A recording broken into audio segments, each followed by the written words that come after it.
कमलापुर गांव में सुनीता नाम की एक विधवा औरत रहा करती थी। उसके परिवार में कोई नहीं था, इसीलिए उसका आज तो कुछ न कुछ करके कट ही जाता था और कल की चिंता उसे सताती ही नहीं थी।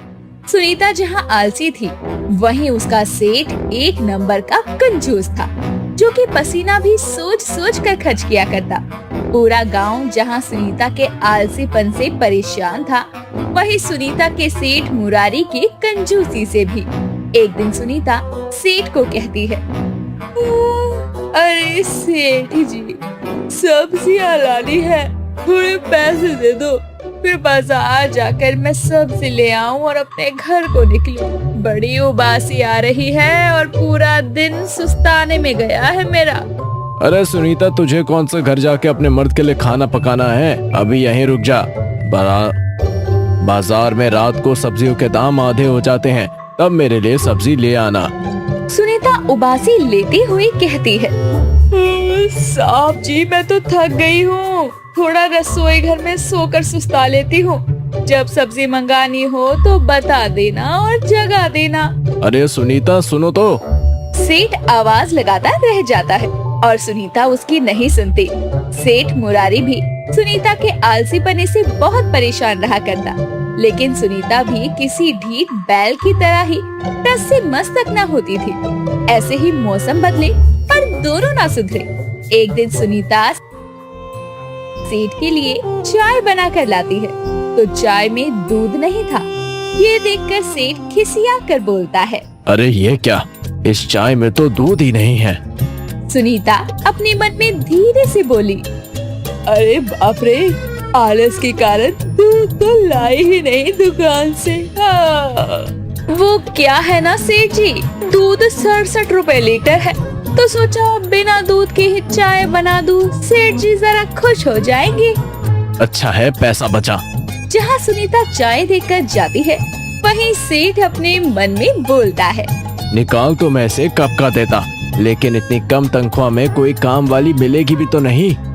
वहीं सुनीता रसोई में जाकर बुदबुदाने लगती है, और जितनी आलसी मैं हूँ, मेरे आलस को भी झेल रहा है।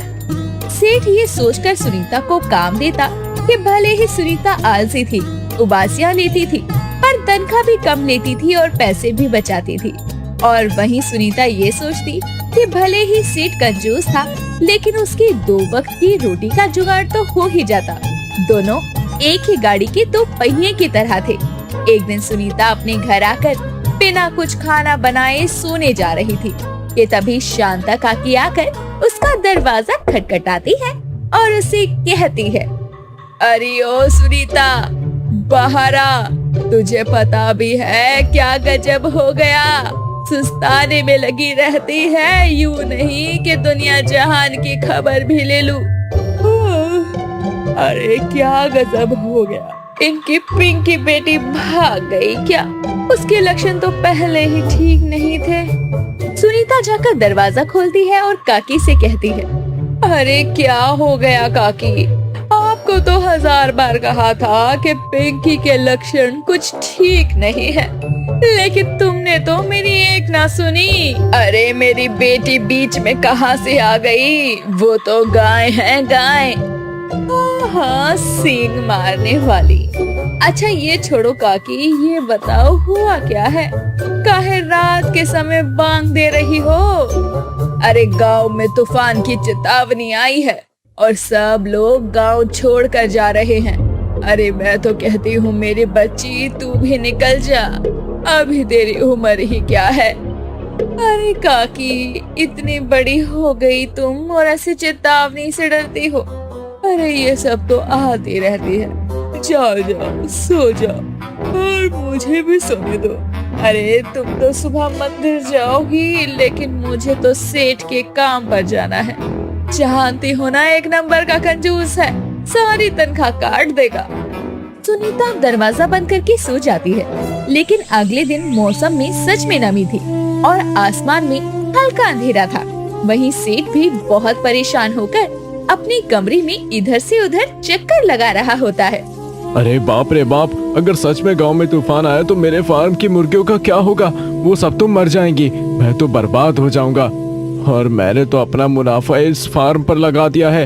अब मैं क्या करूं? एक काम करता हूं, अपनी फार्म की मुर्गियों को किसी को बेच देता हूं। सेठ को इतना परेशान देखकर सुनीता भी परेशान हो जाती है और खुद से कहती है, हाय दैया, यानी तूफान वाली बात 16 आने सच है। हमको भी अपनी झोपड़ी बेच देनी चाहिए। आधा गांव तूफान आने की खबर सुनकर खाली हो जाता है। गांव में बहुत भयंकर तूफान आता है।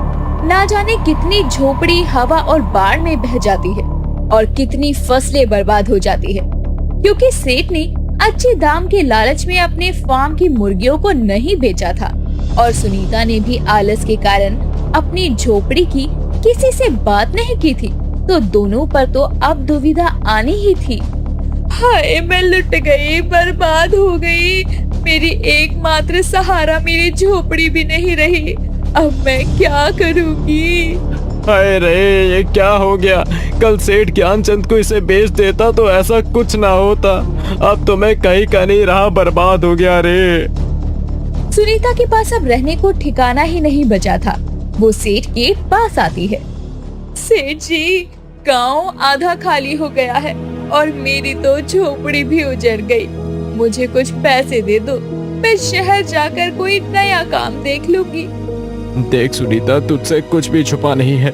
मेरे भी सारी फसल बर्बाद हो गई है और एक फार्म पर पैसा लगाया था, वो भी बर्बाद हो गया है। सब मुर्गियां या तो उड़ गई या मर गई। ऐसे में मैं तेरी कोई मदद नहीं कर सकता हूँ। अगर तू चाहे तो मेरे फार्म की बची हुई मुर्गियों को चुन ले, उससे ज्यादा की आशा मुझसे मत कर। सुनीता के पास अब सेठ की बातें सुनने के बाद कोई चारा नहीं बचा था।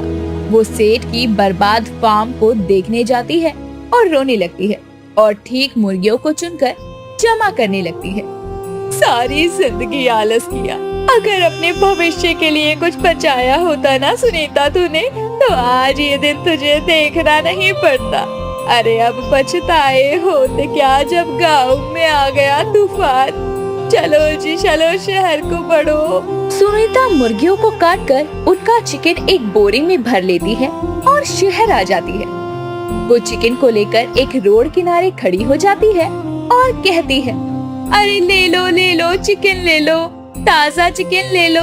अरे ले लो भाई, ले लो बहन जी। सुबह से शाम हो जाती है, कोई उसकी दुकान की तरफ भटकता भी नहीं है कि तभी उसे आलू प्याज के पराठों के कई ठेले नजर आते हैं, जिन पर जमकर भीड़ थी।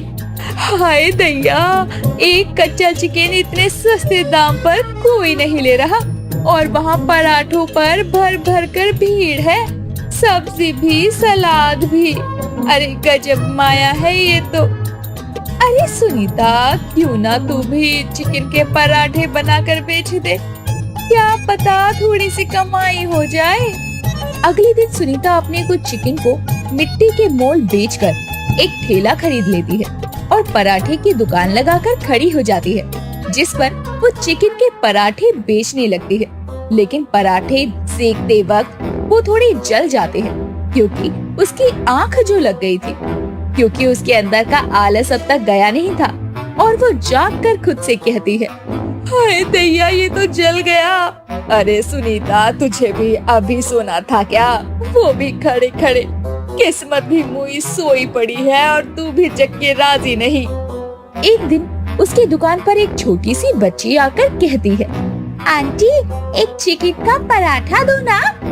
अभी देती हूँ बेटा, रुको।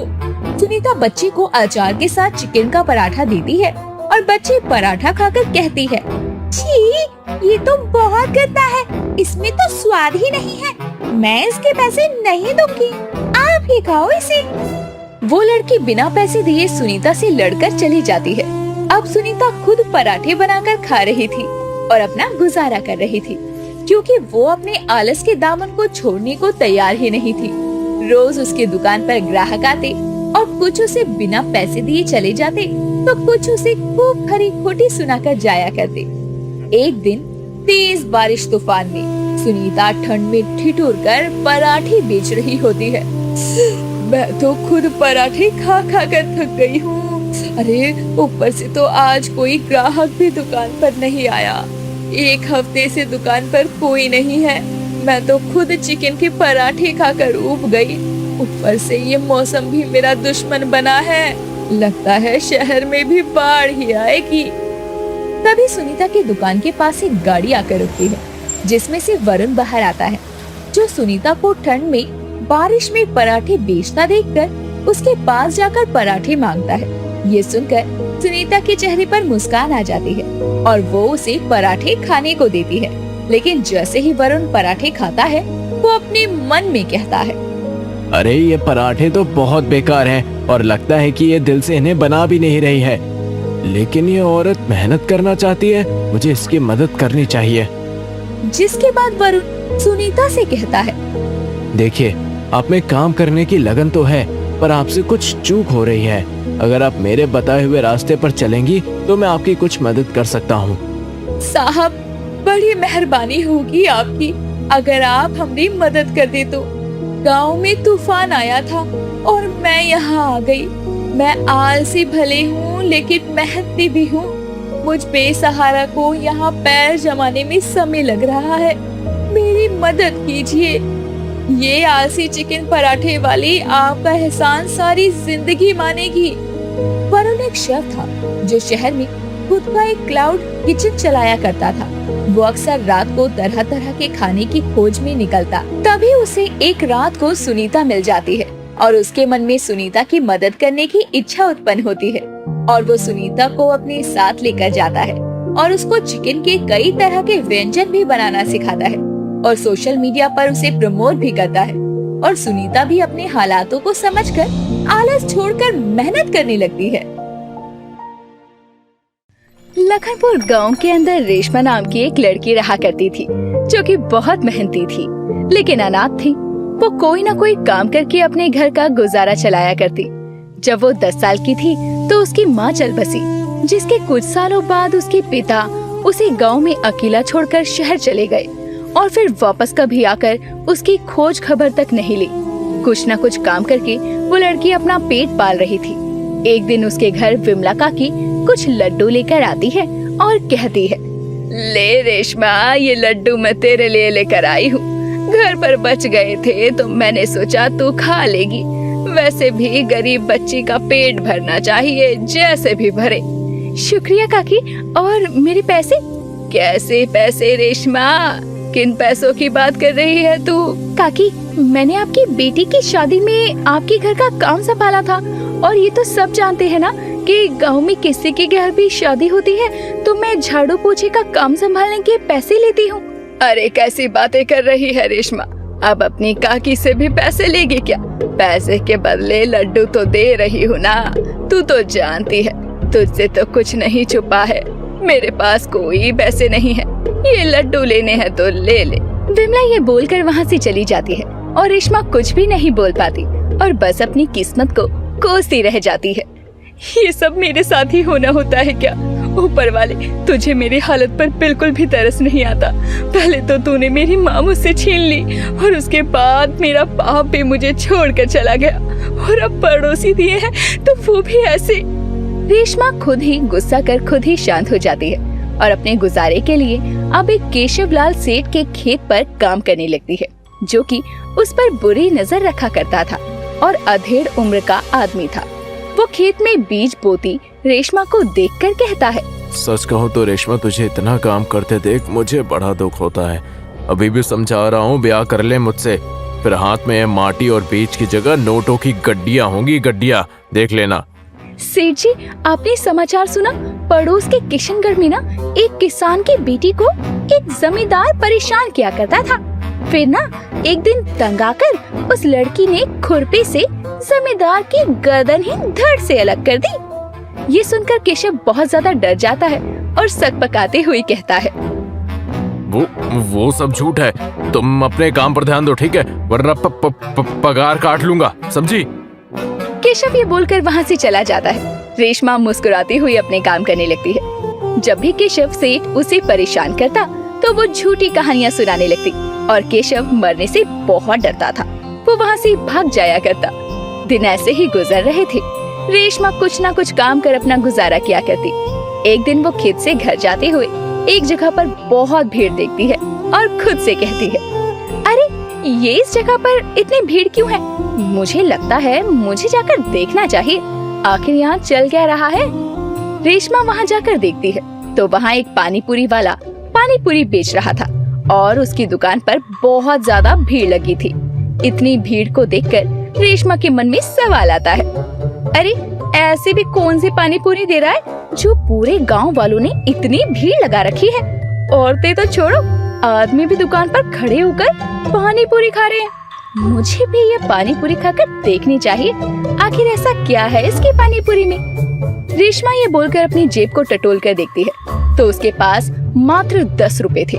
वो 10 रुपए का नोट देखकर खुद से ही बोलती है, एक काम करती हूँ, 10 रुपए की पानी पूरी खा लेती हूँ, आखिर पता तो चले कि इस पानी पूरी में ऐसा है क्या जो गांव वालों ने इसकी दुकान पर जमावड़ा लगा रखा है। रेशमा भी ये कहकर उस भीड़ में शामिल हो जाती है और पानी पूरी का इंतजार करने लगती है। लेकिन जैसे ही रेशमा का नंबर आता है तो पानी पूरी वाला मनोज कहता है, अरे माफ करना, पानी पूरी तो खत्म हो गई है। कोई बात नहीं, मैं फिर कभी यहाँ आऊंगा तो सबसे पहले तुम्हें ही पानी पूरी खिलाऊंगा, ठीक है? खत्म हो गई? ऐसे कैसे खत्म हो गई? अरे ऐसा भी क्या बेचते हो तुम पानी पूरी में मिलाकर जो पूरा गांव तुम्हारी पानी पूरी पर टूट रहा है? मैं तुम्हें ऐसे तो नहीं बता सकता। जब मैं अगली बार पानी पूरी दोबारा लेकर आऊंगा तब तुम खुद खाकर देख लेना, ठीक है? मनोज ये बोलकर अपना ठेला लेकर वहाँ से चला जाता है। वहीं रेशमा भी बड़बड़ाते हुए अपने घर की तरफ जाने लगती है और अपने घर जाकर खुद से बोलती है, आखिर क्या है ऐसा उस पानी पूरी वाले की पानी पूरी में जो पूरा गांव उसकी पानी पूरी के पीछे इतना पागल है। कितनी भीड़ लगा रखी थी, लप्पू सी तो पानी पूरी है। मैंने तो आज तक इतनी भीड़ पानी पूरी वाले की दुकान पर नहीं देखी। अब तो कल उसकी पानी पूरी खाकर देखूंगी, तभी मुझे पता चलेगा। रेशमा ये बोलकर सोने चली जाती है, लेकिन उसके दिमाग में पानी पूरी का ही ख्याल आ रहा था और उसे नींद नहीं आती। वो सपने में भी खुद को पानी पूरी खाते हुए देखती है और बहुत बेचैन हो जाती है। कुछ दिन बीतते हैं और उसके बाद मनोज पानी पूरी वाला गांव में दोबारा आता है और अपने वादे को निभाते हुए वो सबसे पहले पानी पूरी रेशमा को खिलाता है। रेशमा वो पानी पूरी खाती है तो उसे बहुत स्वादिष्ट लगती है और उसे खाने के बाद रेशमा अपने घर की तरफ बढ़ते हुए खुद से कहती है, मानना पड़ेगा पानी पूरी तो बहुत स्वादिष्ट थी, गांव वालों को पसंद भी आ रही है। लेकिन ऐसी पानी पूरी तो मैं भी बना सकती हूँ। मैंने आज तक गांव की कई शादियों में तरह तरह के पकवान बनाए हैं, तो ये पानी पूरी किस मर्ज की दवा है। अब रेशमा केशव सेठ के घर पर उसके घर का काम करने के लिए जाती है और जैसे ही केशव सेठ थोड़ा इधर उधर होता है, वो केशव का मोबाइल लेकर उसमें YouTube की वीडियोस प्ले करती है और पानी पूरी बनाने की विधि देख लेती है और अपने मन में ठान लेती है कि वो पानी पूरी का ठेला लगाएगी। अब तो रेशमा तुझे पानी पूरी का ठेला लगाने से कोई नहीं रोक सकता। वो पानी पूरी वाला बाहर से पानी पूरी बेचने आता है, लोग इतना पागल होकर उसकी पानी पूरी खाते हैं। जब गांव में ही पानी पूरी मिलेगी तो सोच तेरी कितनी अच्छी कमाई होगी। रेशमा ने ये बोला था कि तभी उसका सेठ वहाँ आता है और उसके हाथ में अपना मोबाइल देखकर वो फोन छीनते हुए कहता है, जमीन पर रहने वाले लोग आसमान में उड़ने का सपना नहीं देखा करते। तू पानी पूरी बेचेगी? तेरी शक्ल देखी है तूने? तू हमेशा दूसरों के यहाँ काम करने के लिए पैदा हुई है और बड़ी पानी पूरी बेचने वाली। सेठ ऐसा मत कहो, इंसान चाहे तो क्या नहीं कर सकता। आपके यहाँ काम करती हूँ, इसीलिए मुझे पैसे देते हो, मुफ्त का नहीं खाती जो आप मुझे सुना रहे हो। अब रेशमा ना आपको पानी पूरी बेच कर दिखाएगी, देख लेना आप। रेशमा अपने घर आती है। वो ठान चुकी थी कि वो अपने जीवन में कुछ करके दिखाएगी। उसने अपनी शादी के लिए कुछ पैसे खुद ही जोड़े थे, क्योंकि वो अनाथ थी। उसका भविष्य सोचने वाला कोई नहीं था। वो पैसों से पानी पूरी का ठेला लगाती है। उसकी दुकान पर एक छोटी सी बच्ची आती है और कहती है, दीदी दीदी पानी पूरी खिलाओ ना। अभी देती हूँ, रुको। रेशमा बच्ची को जैसे ही पानी पूरी देती है, बच्ची को उसमें बहुत मिर्ची लगती है और वो बच्ची उसे थूक कर रोने लगती है और बोलती है, इसमें तो बहुत मिर्ची है, मैं इसको नहीं खा सकती दीदी, आप भी गंदे हो और आपकी पानी पूरी तो बहुत गंदी है। वो बच्ची ये बोलकर रोते हुए चली जाती है। ऐसे ही दिन बीतते हैं। कभी कोई पानी पूरी के पानी को ज्यादा मिर्ची वाला कहता तो कोई ज्यादा मीठा। इन सब चीजों से वो बहुत परेशान हो जाती है और घर में अकेली बैठकर ये सब सोच रही होती है कि तभी वहाँ विमला एक बर्तन में कुछ खाने को लेकर आती है और रेशमा से कहती है, ले रेशमा, तेरे लिए हलवा लेकर आई हूँ। वो क्या है ना, थोड़ा हलवा बच गया था, मैंने सोचा फेंकने में जाएगा तो क्यों ना तुझे दे दूं। तूने भी उस दिन मुझसे पैसे ना लेकर मुझ पर कितना बड़ा एहसान किया था। आप तो ऐसे बोल रही हो काकी जैसे मैं पैसे मांगती और आप दे देती। क्या आप भी? अच्छा ये सब छोड़ो, मुझे हलवा दो, बहुत भूख लगी है। रेशमा जैसे ही हलवा खाकर देखती है तो वो फीका था, जिसे वो मुंह से निकाल कर कहती है, अरे काकी ये क्या, ये हलवा कैसा है? मेरे मुंह का स्वाद क्यों बिगाड़ रही हो? अगर हलवा नहीं देना था तो मना कर देती ना, ये तो फीका है। अरे धत तेरे की, माफ करना रेशमा, वो क्या है ना, तेरे काका मीठा नहीं खाते, उन्हें शुगर है ना, इसलिए मैं गलती से उनका हलवा तेरे लिए ले आई और तेरा हलवा उन्हें दे दिया। तभी मैं कहूँ इतनी चटकारे लेकर हलवा क्यों खा रहे थे? यानी कि आपने सबके लिए अलग अलग तरह का हलवा बनाया था? हाँ, और नहीं तो क्या। अरे अब हर किसी का स्वाद अलग होता है, इसीलिए मैंने अलग अलग तरह का हलवा बनाया। तेरे काका मीठा नहीं खाते तो सबसे पहले फीका हलवा निकाला, फिर उसमें चीनी मिला दी। उसके बाद मेरी छोटी बेटी किशमिश नहीं खाती तो सबसे पहले उसके लिए थोड़ा सा बिना किशमिश का हलवा निकाला और आखिर में सबके लिए किशमिश डाल दी हलवे में। चल, तुझे हलवा फिर कभी खिला दूंगी, अब मैं जाती हूँ, तू सो जा। विमला ये बोलकर चली जाती है, लेकिन वो ये नहीं जानती थी कि वो रेशमा को उसकी सफलता का रहस्य बताकर चली गई थी।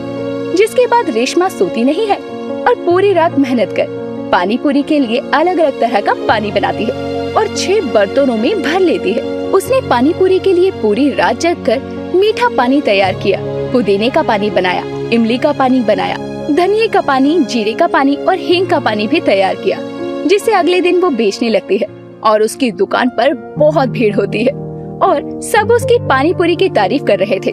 उसकी पानी पूरी कुछ ही घंटों में खत्म हो जाती है। तभी एक डोना लिए एक हाथ आगे आता है और वो हाथ मनोज का था।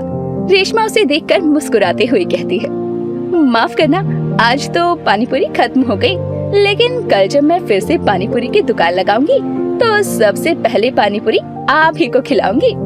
मनोज भी ये सुनकर हंसने लगता है और उसे रेशमा की मेहनत बहुत पसंद आती है। मनोज जहाँ एक तरह का पानी बेचा करता, वहीं रेशमा ने अपने दिमाग को लगाकर 6 तरह का पानी पूरी का पानी तैयार किया था और केशव सेठ भी उसकी सफलता देखकर जलने लगता है और उसका मुंह बंद हो जाता है। जिसके बाद रेशमा भी धीरे धीरे मनोज के नजदीक आने लगती है।